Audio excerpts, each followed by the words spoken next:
Chapter 4.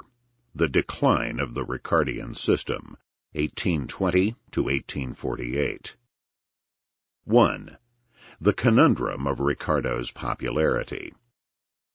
What accounts for the popularity of Ricardo's principles, and for the enduring dominance of the Ricardian system? The marginal utility revolutionary W. Stanley Jevons, writing the preface to the second edition of his great Theory of Political Economy in 1879, was forced to complain of the continuing dominance of the Ricardian doctrine, and to lament that when, at length, a true system of economics comes to be established, it will be seen that that able but wrong-headed man, David Ricardo, shunted the car of economic science onto a wrong line. Indeed.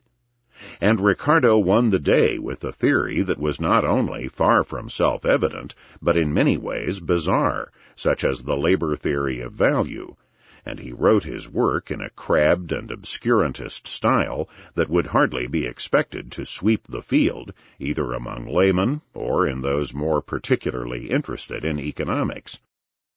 Part of the explanation, as Schumpeter pointed out, is that Ricardo was politically in tune with the zeitgeist. Even though his methodology was so abstract as to be divorced from and to falsify reality, Ricardo's motivation was not abstract theory, but its use in advancing politico-economic conclusions.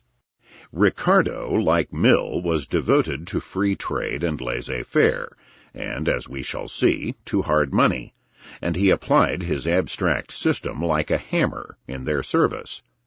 This ideology was fast becoming the wave of the future in England, in the circles of businessmen and intellectuals. But what of Ricardo's abysmal writing, in style and in organization? Alexander Gray's heartfelt critique is on the mark. As to the form rather than the substance of Ricardo's writings, it is perhaps sufficient to say that he was no writer. He himself dimly realized that he was a bad writer, but it is doubtful whether he can have known the whole truth. It is undiscerning flattery to regard his chief work, The Principles of Political Economy and Taxation, as a book at all. Rather does it suggest the sweepings of a busy man's study, chapters of very varying length, which he clearly found it difficult to arrange in the right order, brusque notes and memoranda on points which interested the author. In defense, it may be admitted that Ricardo did not mean to write a book. These were, indeed, memoranda written for himself and his friends, published on his friends', actually Mill's, incitement. But this is a poor consolation to the lonely traveler befogged in the Ricardian jungle. It is very possible, however, that it was precisely Ricardo's obscurantism that accounted for his success. For all too many people, laymen and professionals alike, obscurity and bad writing equal profundity. If they can't understand it, and they hear at every hand that so-and-so is a great man and his theories the current light, their belief in his profundity will be redoubled. There are great charms to obscurity. Moreover, there are particular charms for the adepts who cluster around the great man, the circle of initiates who claim, probably correctly, that only they can truly understand his work. Only they can penetrate the fog caused by the depth of the great man's wisdom. Schumpeter notes that quickly his circle developed the attitude, so amusing but also, alas, so melancholy to behold, of children who have been presented with a new toy. They thought the world of it. To them it was of incalculable value that only he could fail to appreciate who was too stupid to rise to Ricardian heights. Its murkiness and difficulty only heightened the enjoyment and pride of the adepts over their new toy.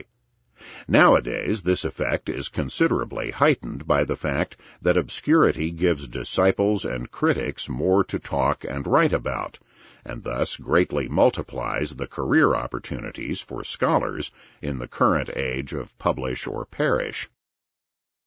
Another reason for the popularity of Ricardianism was the persistent cadre activity of the indefatigable James Mill. One of Mill's important actions was to help found the Political Economy Club in London in 1821, a club that quickly became, for many years, the center of economic discussion and learning in Great Britain. It is characteristic of the early 19th century shift of the locus of economics from Scotland to England that this transfer was one of occupation as well as location. In Scotland, economic thought had centered in the two great universities of Edinburgh and Glasgow, with influence spread through academic, literary, and business circles, and members of social clubs in the two cities. In England, on the contrary, there was almost no academic economics in the fossilized university courses of the day.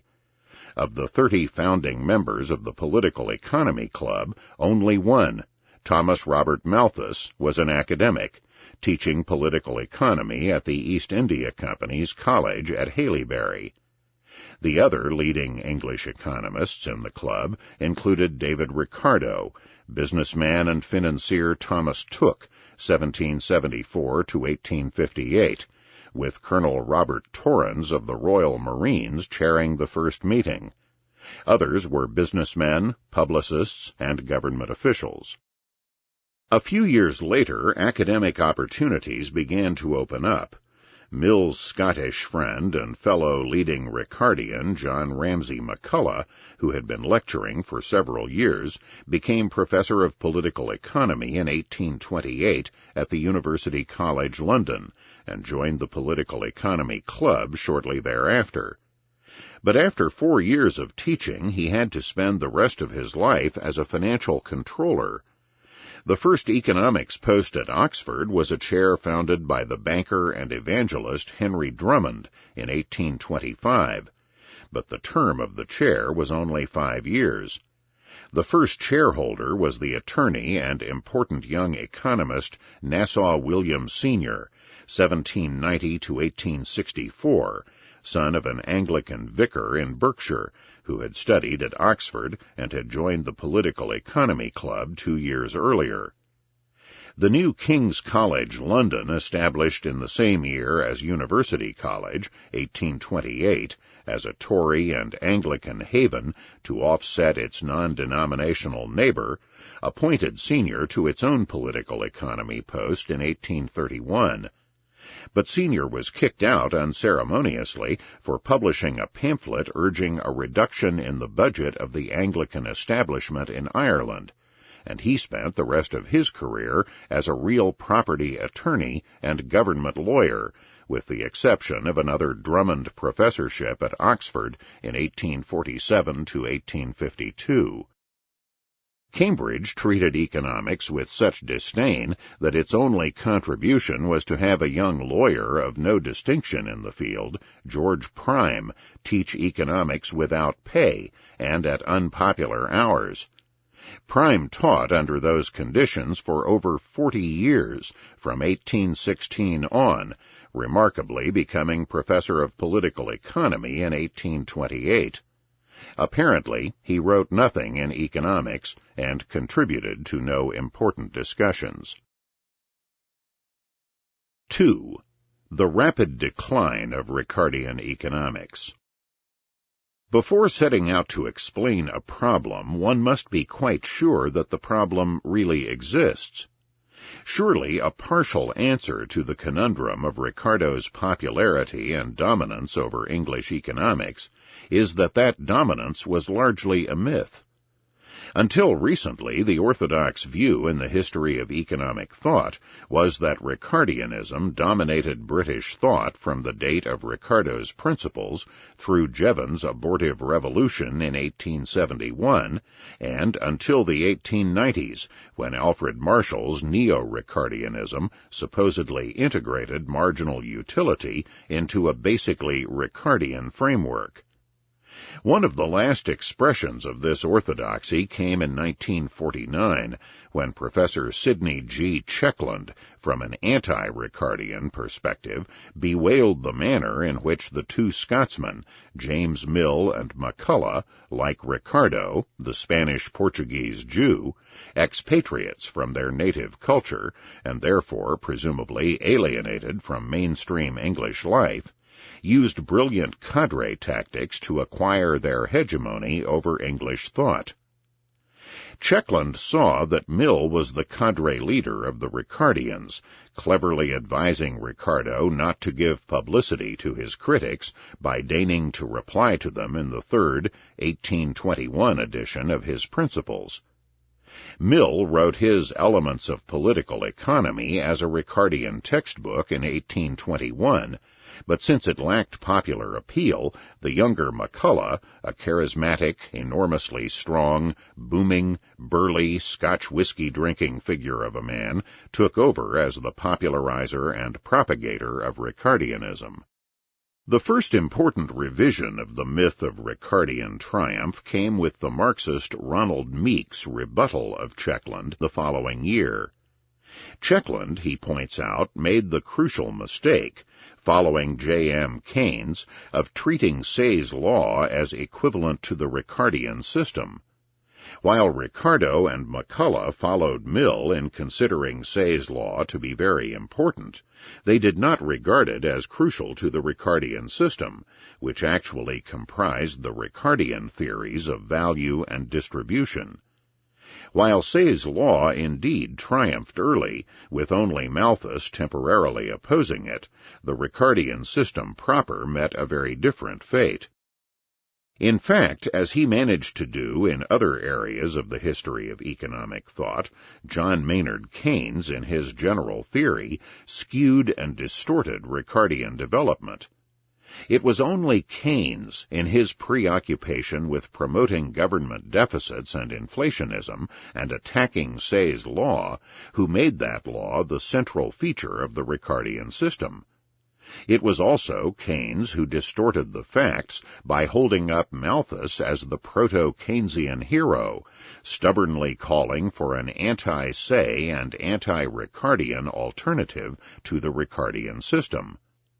On the contrary, Malthus, despite various differences, considered himself a Smithian, and was generally friendly to Ricardianism as well as to Ricardo personally.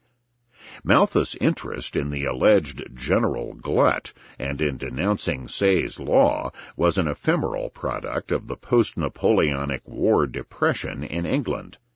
When England's prosperity returned after 1823, Malthus totally lost interest in the general glut question and wrote no more about it. Say's law had triumphed except among a few radical fringe people in the economic underworld, and Malthus steadfastly refused to be drawn into alliance with them. These fringe persons, who continued their worn-out cries of a general glut into the 1830s, included the prolific left Tory statist poet and essayist Robert Southey, 1774 to 1843, who had attacked deflation after the Napoleonic War, and Member of Parliament, geologist, and authority on volcanoes, George Paulette Scrope, 1797 to 1876. Raising the fallacious cry of underconsumption, Scrope, in his Principles of Political Economy, 1833, charged that any decline in consumption in favor of a general increase in the propensity to save would necessarily and proportionately diminish the demand as compared with the supply, and occasion a general glut. In this old proto-Keynesian fallacy, savings apparently leak out of the economy and result in permanent depression. Apparently, investment, since it is transitional and not final, is not considered spending at all. And then, as in all varieties of crank economic analysis, the price system and the relationship of selling prices to costs is somehow not considered worthy of mention at all. George Poulett Scroop was originally named George Thompson, son of John Poulett Thompson, head of a firm of Russian merchants. He took the name Scroop after marrying an heiress of the Scroop family. Born in London, Scroop studied at Oxford and Cambridge and was a member of the House of Commons for 35 years. A champion of free trade, he wrote so many pamphlets on economic issues, about 70, that he was commonly dubbed Pamphlet Scroop. In contrast to the triumph of Say's law, the Ricardian system proper was rapidly repudiated in the world of English economics. In January 1831, 8 years after Ricardo's death, Colonel Robert Torrens addressed the Political Economy Club that Ricardo had helped to found. Torrens raised the crucial question: how many of the Ricardian principles were still held to be correct? His answer: all the great principles of Ricardian system had been abandoned, especially the critical ones of value, rent, and profits. Samuel Bailey, in his great espousal of the utility theory of value in 1825, had smashed the labor theory. Thomas Perronet Thompson had disposed of the Ricardian theory of rent. The theory of profit is unsound because Ricardo ignored the replacement of capital, and the Malthusian subsistence theory of wages had been generally abandoned. To the Marxian Ronald Meek, this wholesale desertion of Ricardianism comprised a capitalist plot against the labor theory of value, whose socialistic implications had been drawn out during the 1820s by the Ricardian socialists. At any rate, by 1829 to 1831, there were no adherents of the labor theory of value left in mainstream British economics. To Meek, the only exception was McCulloch, who in turn had abandoned Ricardo on many other issues, including the idea of productive versus unproductive labor, the theory of profit, and the theory of class conflict on the market implicit in the Ricardian theory of distribution. Only Say's law, with its strong laissez-faire implications, had survived what Meek laments as the purge.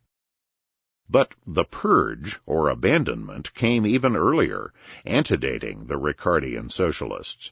Professor Frank W. Fetter, in his classic article, points out that upon Ricardo's death in 1823, James Mill wrote despairingly to McCulloch and noted that they were the two and only genuine disciples of Ricardo in existence, and McCulloch did not stay one for long.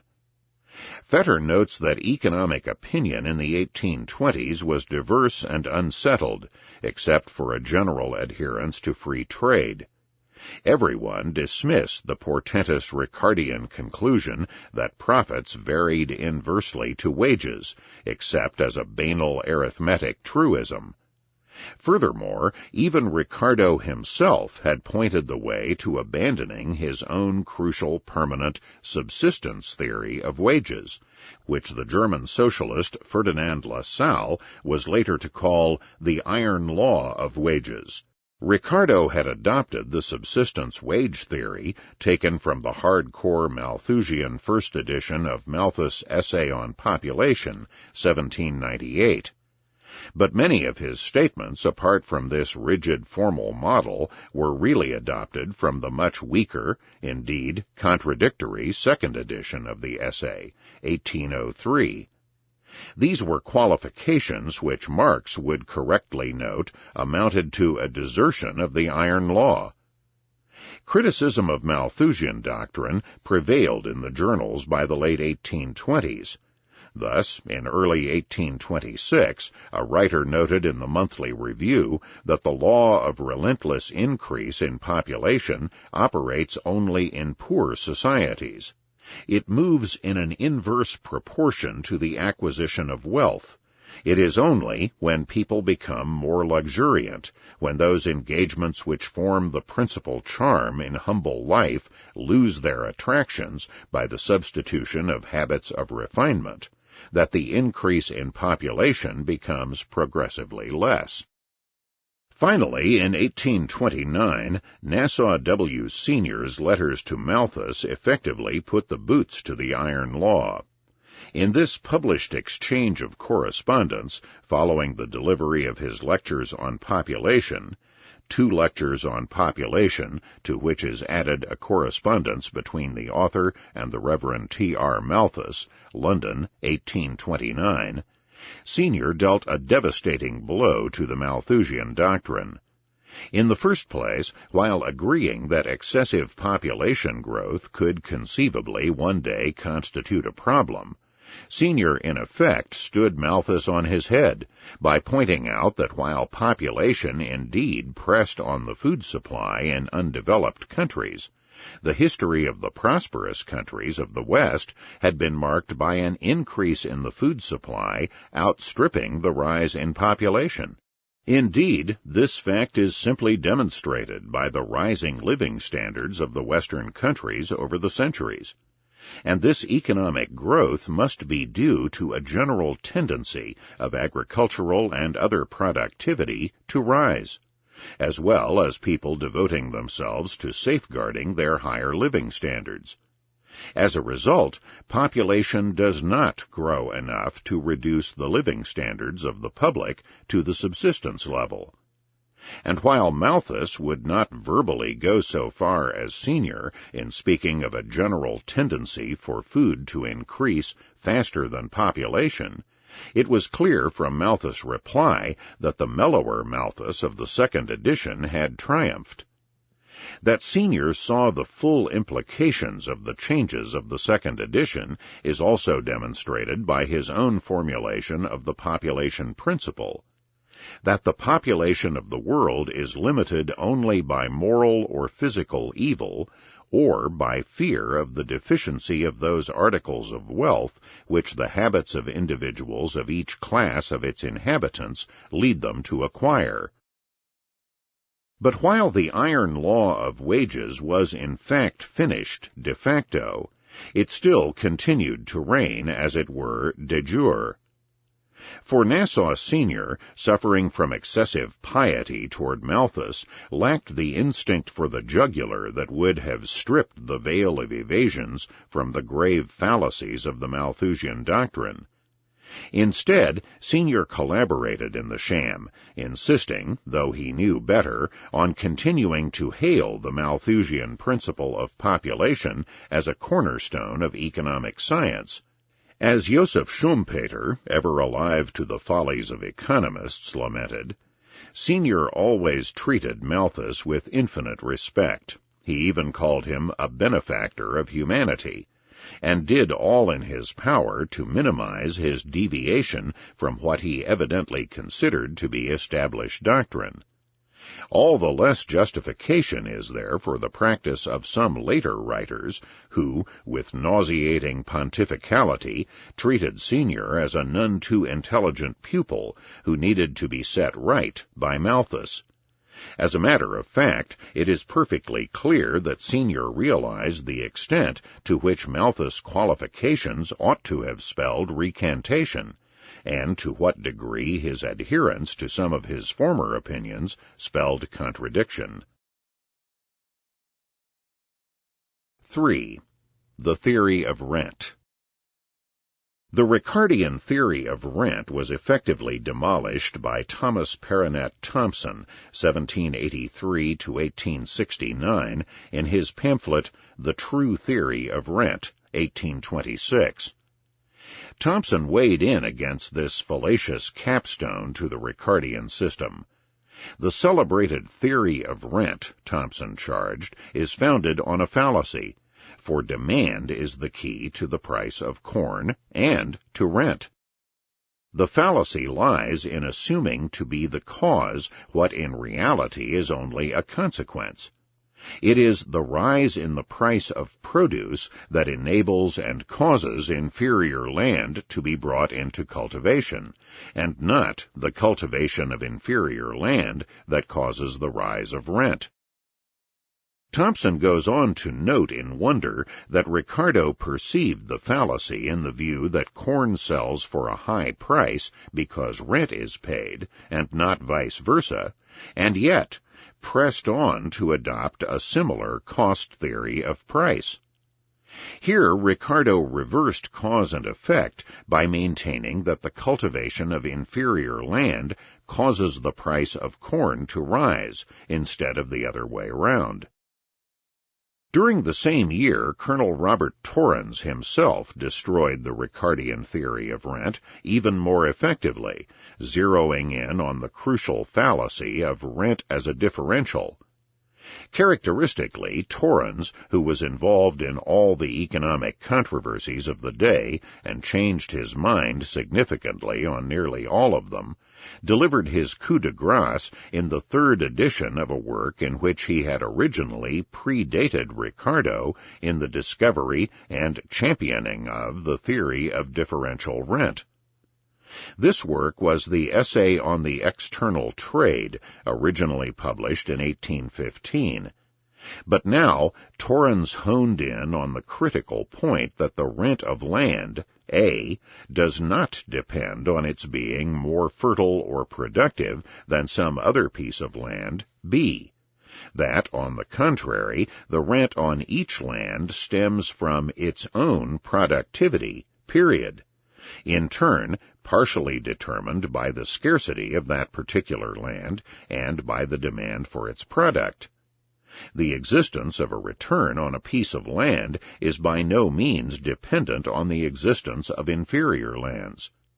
As Torrens puts it, neither the gradations of soil nor the successive applications of capital to land with decreasing returns are in any way essential to the appearance or the rise of rents. If all soils were of one uniform quality, and if land, after having been adequately stocked, could yield no additional produce, still the rise in the value of raw produce would cause a portion of the surplus produce of the soil to assume the form of rent. In the very same year, 1831, that Colonel Torrens was thus pronouncing the death of the Ricardian system, the Reverend Richard Jones, 1790 to 1855, a Cambridge graduate, put the final boots to the Ricardian theory in his discourse on rent, in his essay on the distribution of wealth.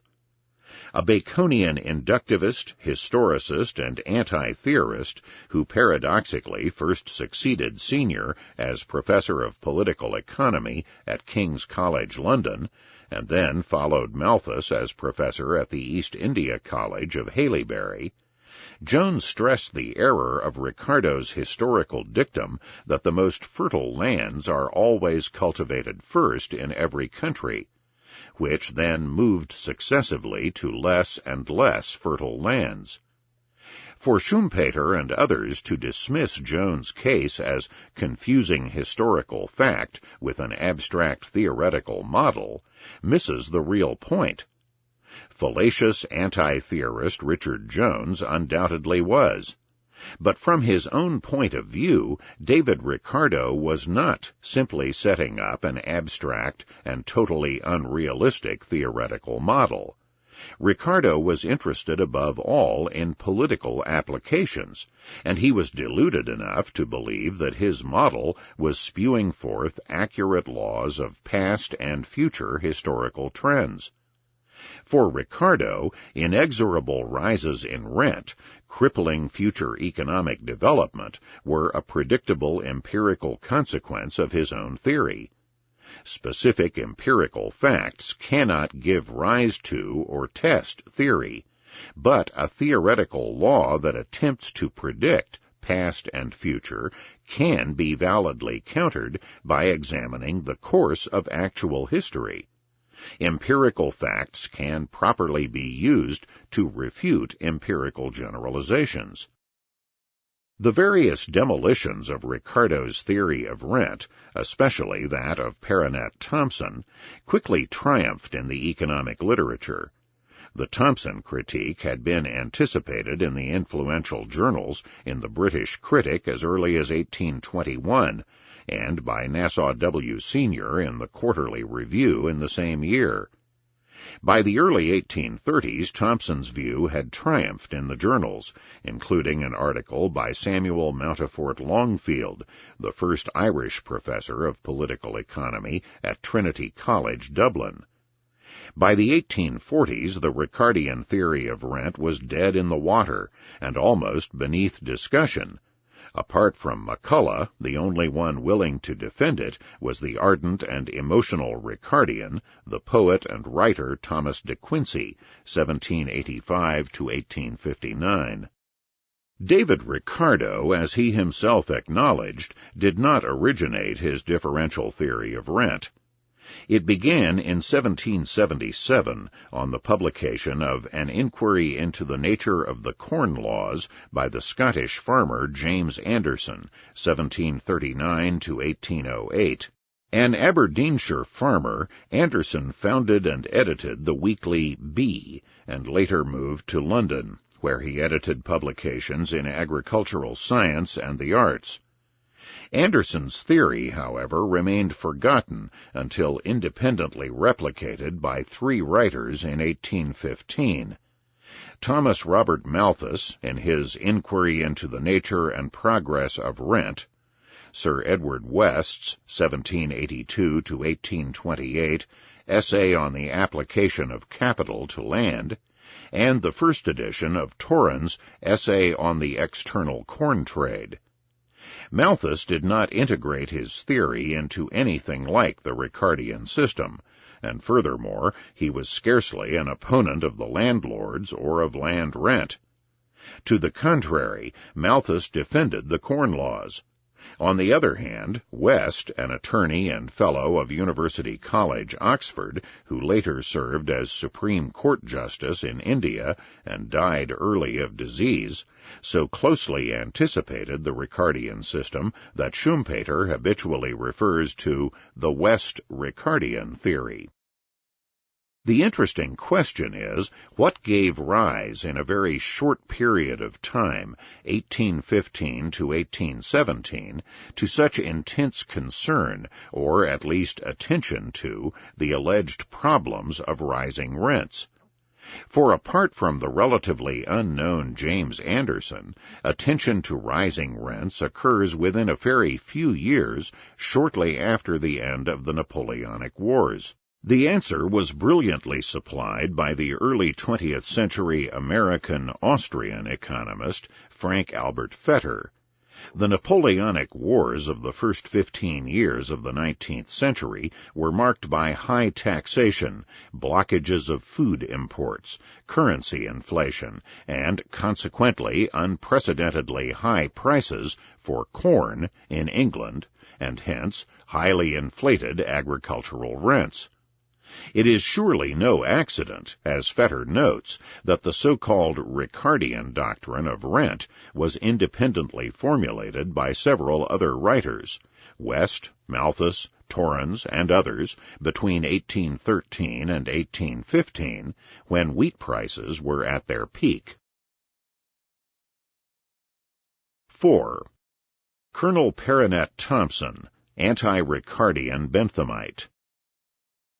We must pause a moment to consider the fascinating character of Colonel Perronet Thompson, an ardent Benthamite radical and a champion of free trade and opponent of the Corn Laws.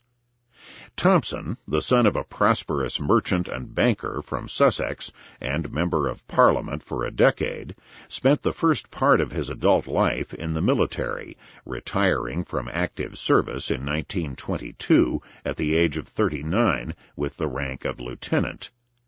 Despite this relatively low rank, Thompson had been made the first royal governor of the colony of Sierra Leone in 1808, but got himself recalled quickly by clamoring for the abolition of the slave trade. His removal by the Tory British government over the issue of slavery radicalized young Thompson, whose education in classical liberalism was further advanced by reading Adam Smith and Turgot. After retiring from active service, Thompson was compensated for his low rank in important work over a long military career by being repeatedly promoted while inactive. By the time of his death, Thompson had risen to the rank of full general. Before going into military service, Thompson had graduated from Queen's College, Cambridge, and been made a Fellow of that college. On retiring from the military life, he joined Bentham's circle of admirers and plunged into Benthamite utilitarianism and radicalism. Thompson's first published work appeared in the very first issue of Bentham's own periodical, the Westminster Review, 1824. His True Theory of Rent, designed to uphold Adam Smith's views on rent as against Ricardo, followed, and the next year Paranet Thompson published his well-known Catechism on the Corn Laws, 1827, generally considered the most important work in the entire anti-corn law literature. Later, Thompson became one of the most effective members of the Anti-Corn Law League. In 1829, only half a decade since his plunge into politics, the now Lieutenant Colonel Thomas Paranet Thompson became the sole owner of the Benthamite Westminster Review, and contributed articles to every issue until relinquishing ownership 7 years later. After being defeated for Parliament in 1834, Thompson won election a year later, taking his stand with George Grote and the philosophic radicals in Parliament. Losing his seat 2 years later, he ran several times unsuccessfully, serving in Parliament from 1847 to 1852, and again from 1857 to 1859. Thompson's writings were prolific, and in many areas. At the age of 59, a 6-volume collection of his writings to date was published. Exercises, Political and Others, 1842, and he kept writing pamphlets and newspaper articles on democratic reform until the day before his death at the age of 86.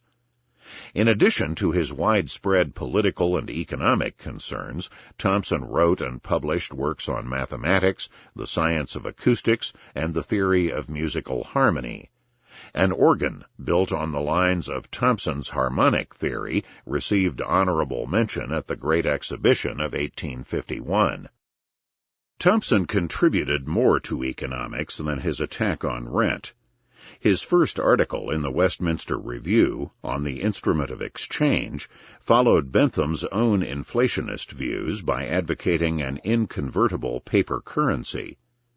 Another, equally dubious contribution of Thompson's in the same essay followed up a hint made 10 years before by Malthus.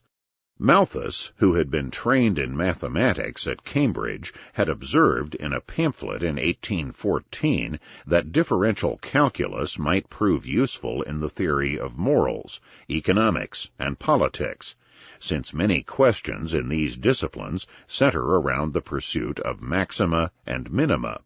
By the time of the publication of his Principles of Political Economy in 1820, however, Malthus had wisely grown skeptical of the possibilities of maths in economics as well as in ethics and politics. Thompson, however, also trained in mathematics at Cambridge, had no such scruples, and his 1824 article opened a fateful door by using the differential calculus in defining a maximum gain. The perfect Benthamite, steeped in looking at maxima of pleasure and minima of pain, had struck a fateful chord. Pandora's box had been opened. Thompson's sympathy for mathematical economics, however, did not keep him from denouncing the Smith-Ricardo search for a fixed and invariable measure of value, which he wisely dismissed as a chimera. Furthermore, in the Westminster Review in 1832, Thompson trenchantly criticized all cost theories of value, pointing out that cost and price almost always differ. And these differences, he added, are not accidental and ephemeral, as Smith and especially Ricardo assumed in their focus on the long-run natural price. On the contrary, these short-run differences are the essence of the dynamic real world. This perpetual oscillation on both sides of the cost-price, instead of being an inconsiderable accident, is in reality the great agent by which the commercial world is kept in motion.